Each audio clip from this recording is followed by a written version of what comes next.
Hey guys, welcome back to All Things Gumball. Today I just wanted to share with you what's going on in my world, what's going on in my life.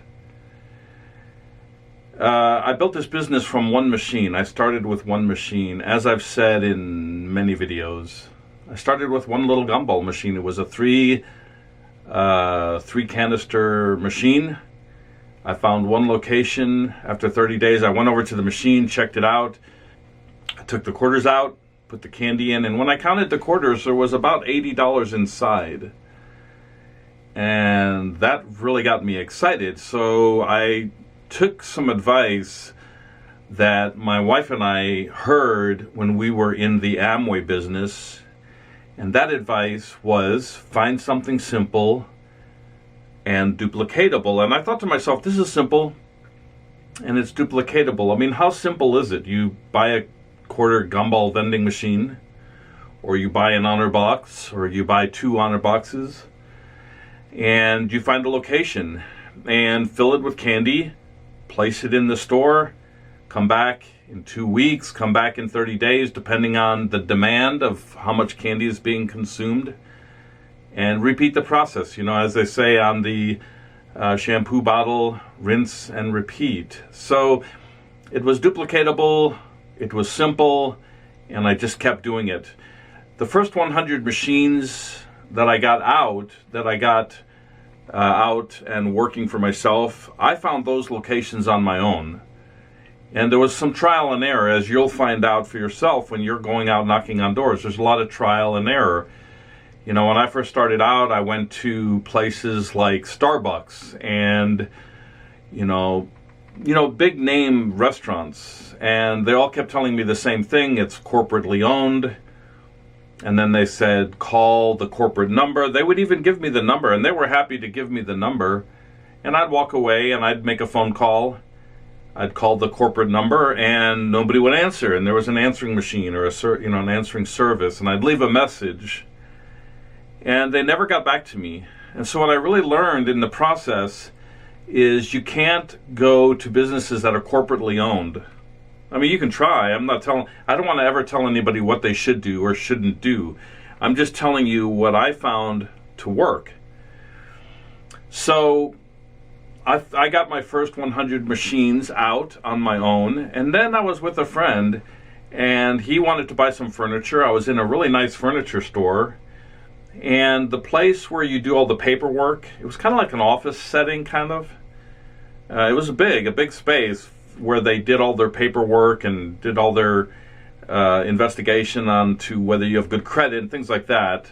And I was standing there while he was, doing the transaction, after he had picked out the couch or whatever it was. And I noticed there were 2 gumball machines there. They were 3-headed gumball machines. There was 2 of them, so they had 6 selections of candy in that location. I saw a phone number on the machine, and I called the phone number, and I asked if she would like to sell that location. I didn't want the machines. I was just interested in the location, and she said no. She said, no, I don't want to sell the location, and I wasn't interested in the machines, like I said, so I got off the phone, hung up the phone. And about 6 months later, she called me back and she said, hey, I know you're interested in this location. I want to sell my route to you. And I said, yeah, okay, but I don't have a lot of money. I said I could pay you payments, and she was fine with that. She said, okay. And we wrote out a contract. We both signed on the dotted line, and I took over her route. Now, that had 30 machines. That route had 30 machines, okay? And I took over that route. I started servicing all her machines. And I thought, wow, what a simple transaction. You can do it too. Let me repeat that. I said to myself, wow, what a simple transaction. You can do it too. You guys can do that also. If you want to grow your business, this is one way to really step up your numbers. Okay? And I thought this was such a simple transaction. Let me try this again. So I went to Craigslist. I started hunting. I started searching. And I found a guy that wanted to sell a route, and he had 210 machines. I contacted him, And I pretty much told him the same thing. I'd like to buy your route. I don't have what you're asking, the total amount, but would you be interested in doing a deal, like you finance the deal and I'll pay you monthly payments? He asked for a large sum down, which was about $5,000. I said, okay. I came up with the $5,000. I paid him, and I started doing a monthly payment plan with him. And everything was very smooth. I mean, there was no hiccups or anything, you know. So, great transaction. And I said, and here's the good thing about that guy. I mean, the thing that really was wonderful that I enjoyed about that transaction with that guy, the first one was a lady, the second one with the 210, that was a guy. The thing I liked about it was every machine was full of candy. And every machine had a lot of quarters inside the machines. It was almost like he filled up his machines and he wanted to ignore them for a while. I know he had a full-time job, and he was starting another business. So when I would go and check all the machines, I wouldn't even have to put candy inside the machines, and I could pull out a bunch of quarters. I was so excited. I felt like I hit the lottery. That got me so excited, I decided to do that again and again and again. So right after that, right after I paid all that off, I found 3 more guys, 3 more deals, made 3 more contracts, all the same. You know, I put a down payment down and pay monthly payments. But the problem was the next 3 guys, they didn't think like the guy before. What they did was they took all their quarters out, and they didn't put any more candy inside because they knew they were selling their route. So when I would go and check on all 3 of these routes, 2 things. One, there was no candy in the machines, so I had to pay money to put candy in the machines. And the second thing is there were no quarters in the machine for me to take out to pay for the candy that I was putting in the machines. The problem was the last 3 that I bought, they had no quarters in the machine and they had no candy in the machine. So it took me about a year to really play catch up. You know, that was a real struggle. So I really wasn't making a lot of profit for the first year after I bought those 3 smaller routes. After I got, after I got a large number of machines going, a friend of mine took me to a real estate seminar where they say you can buy and sell real estate without using your money and without using your credit. And I was really excited. I thought, okay, I'm going to check into this. And I started going to the meetings. I started watching videos on YouTube, and I noticed that you can do it, but it's not no money down. You are going to have to come up with some money. I'll give you one example of why you need some money. When you're trying to sell and buy real estate, you're going to have to deal with lots of paperwork.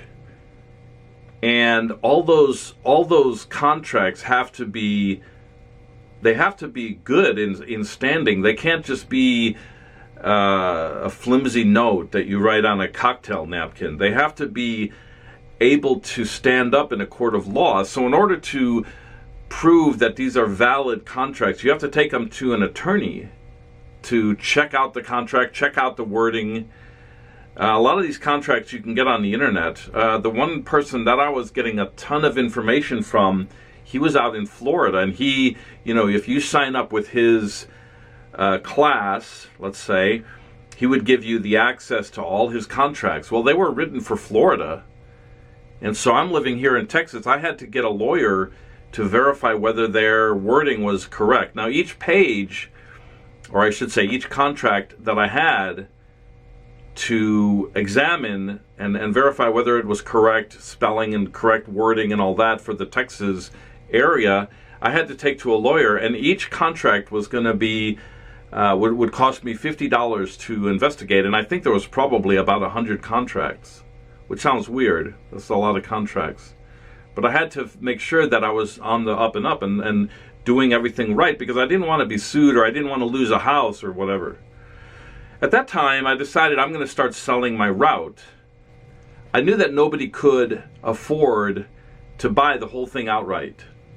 So I thought I'll break it up into small bite-sized pieces. So I did 10 locations at a time, okay? And I didn't find a lot of people were interested in buying the route, but what I found were people wanted to, find out more information about the vending business. People would ask me, where do you get the machines? People would ask me, where do you buy the candy? And I kept finding people asking me the same things over and over, and yet they didn't want to buy the route. So I thought, okay, I'll make a video channel on YouTube, and then that way I can just send them to my YouTube channel and it will explain everything. After I started making videos on YouTube, I noticed my subscription rate was going up. I noticed a lot of people were subscribing, and for you guys who've subscribed, thank you very much. After I got 1,000 subscribers, I was told I could advertise on my channel, and I started advertising, and to be honest, I don't get a lot of money from advertisers. I get about $1 a day. I think that's about what I get paid for advertising on my YouTube channel. If you guys really want to help me out on my channel, every time you see an ad, if you click on it, I think I get $1 for every time you guys click on an ad. I'm not asking you to go out of your way to help me. I do these videos because I enjoy doing them. I do them because I enjoy seeing the success of other people. I would love it if you guys would surpass me and say, hey, Neil was the one that got me interested in the vending business, and now I have a multi-level or a multi-million-dollar business, or a multi-million-dollar business.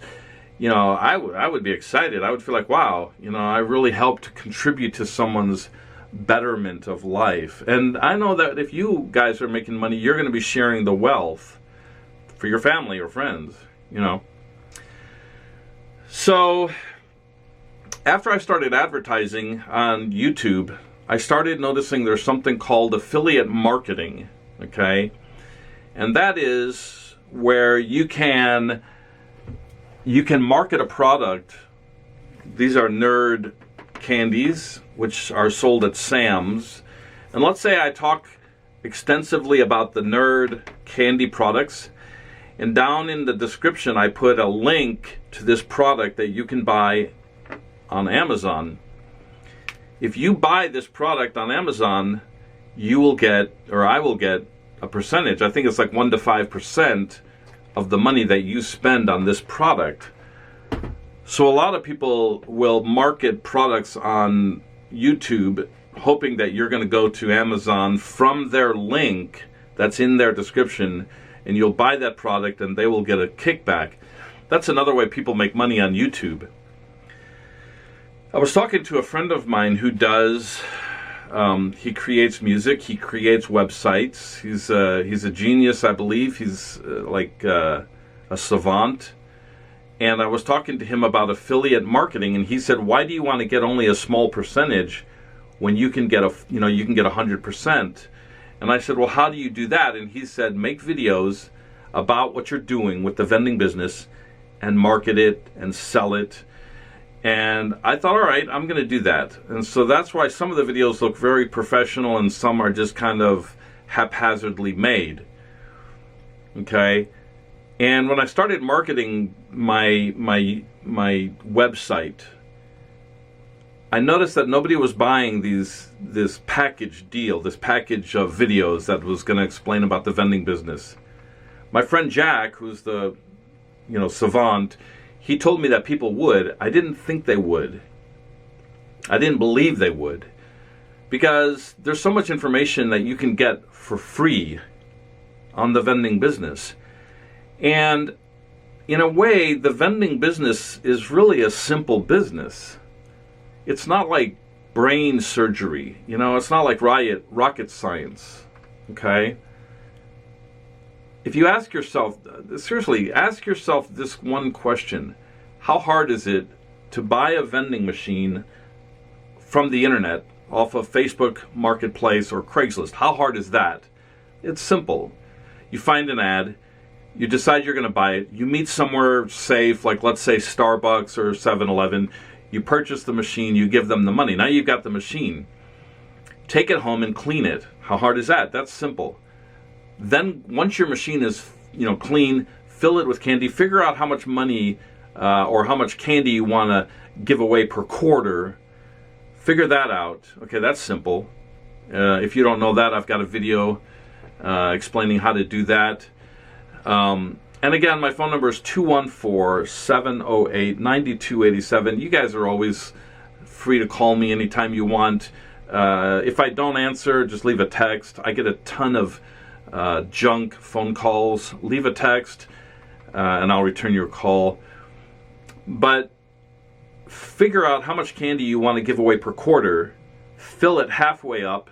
That's simple. Go out and find a location. Now, that's even easy, but you have to overcome one hurdle, and that one hurdle is your own insecurities, your own fear, your own nervousness, your own shyness. Okay? You're going to be shy, maybe. Maybe you're a talkative person. I don't know. But when I first went out, I was kind of shy, kind of nervous. Okay? I've done it so many times that it doesn't even bother me if someone says no. You know, I kind of look forward to them saying no. It's almost like, aha, I got you. I knew you would say it. So to me, it's not a negative thing anymore, okay? Because I've done it so many times. Okay, so then you find the location, and then 30 days later, or 2 weeks later, or 6 weeks later, you go check the machine. If it's empty, fill it up, take the quarters, go to the bank. Going to the bank is easy. You know, counting the quarters is easy. And then rinse and repeat. That is simple. So going back to the idea of making a website and charging people money for this information, nobody was really interested in paying. So I did what most people would do. I canceled the website because I was paying $70 a month for that website. I wasn't making any money. And I feel like I was doing something that was going against my core principle, and that is the teaching of do unto others. Okay? Let me explain. In the Bible it says, whatever you sow, you reap. Sowing means putting seeds in the ground. Reaping means taking in a harvest. I honestly believe if God came down here right now and said to me, Neil, you can only teach one thing from the Bible, what would it be? If he said you can only teach one thing for the rest of your life from the Bible, what would it be? This is what it would be. Whatever you sow, you will reap. Whatever you put into the world, you will receive back. Now, if you put one seed in the ground, one tomato seed, you don't get one seed back. You get 100 seeds back. You get 20 tomatoes, and every tomato has 100 seeds. Whatever you put into the world will come back to you. Let me repeat that. Whatever you put into the world will come back to you. If you put love into the world, you're going to get love back. If you put kindness, if you put generosity, if you put wisdom. You know, I heard a pastor once say, if you want more dreams, tell people your dreams. If you want more wisdom, tell people give them things that make them wiser. Okay? Whatever you put into the world will come back to you. So I want to give you guys as much wisdom as I can because I want to learn as much as I can. And so I quit the website because I didn't really feel comfortable charging people $70. I'm doing that because I have two ideas. I didn't want to charge people $70 to teach them something they can get for free on YouTube. And I didn't want to spend $70 and not get people buying what I'm selling, okay? So, a little bit later, a couple months later, a friend of mine was talking about the honor box system, okay? And he was telling me the negatives and the positives about the honor box system. So I said to myself, I need more content for my videos because I keep talking about the same thing over and over, and I'm assuming you guys are probably going to be bored eventually. And that's why sometimes you'll see cooking videos, or sometimes I talk about when I was driving a cab or something, because I'm trying to create things that will keep you guys entertained. And I want to teach you stuff also. So he was telling me about the honor box system, the honor box, side of vending. And I thought to myself, this is something I don't know anything about. Okay, I never got into the honor box system. Let me see what it's about. So I asked him, I said, do you have any honor boxes that you're not using? And he said yes. And I asked him if I could take a few of those boxes. He said yes. He gave me 10 boxes. Now this is from the Sheridan Systems. Okay, he got his boxes from Sheridan Systems. I'm not saying I recommend Sheridan Systems. I've done some research on Sheridan. They are not with the Better Business Bureau, which is a red flag to me. There's no proof that what they're doing is helping anything with breast cancer awareness. There's no proof of that, okay? So anyway, I took the boxes from him. He didn't charge me. Sheridan's not affiliated with me. I'm not affiliated with Sheridan Systems. I made no contract with Sheridan. I didn't promise that I would pay them any royalties or anything like that. Okay, all I'm doing is I'm taking these honor boxes to see what the honor box system is like. Okay, so when I first started out, I thought I love little, candy bars. So I'm going to put candy bars in my honor boxes. After a week or two, I went and checked the machines, and I found that there was a lot of theft. And I talked to people about it, and they said, do lollipops. Lollipops do better. So I started putting lollipops, and I found that the theft went down. And I thought, I really like the honor box business. I'm going to create some honor boxes myself, but I'm going to create them out of plastic. Okay? So I found someone that could do it out of plastic, but he's charging a ton of money. He wants a lot of money to create these boxes, and he wants a large order right away. So what I'm doing is I'm looking for someone else that can help me create a better, less expensive honor box, something that's more affordable, and I guess that's where we stand right now, as it is. So that's going to be the video of the day. I feel like I see my cameras flashing a little light. I can't tell what it is. I feel like the battery's probably dying. So anyway, let me leave you guys with that, and just keep on watching my videos. I mean, I hope you guys subscribe. I mean, you don't have to. I really like, I like to see the growth in numbers. I guess that's going to be it for the day. So I hope that helps you with your business. Hope that helps you understand where I'm coming from. And I do appreciate you guys, your comments, your feedback. It really means a lot to me. I don't put a ton of time in these videos. I am very busy, and I will catch you guys on another video, or you'll catch me in another video. Anyway, have a good evening, have a good morning, or have a good afternoon.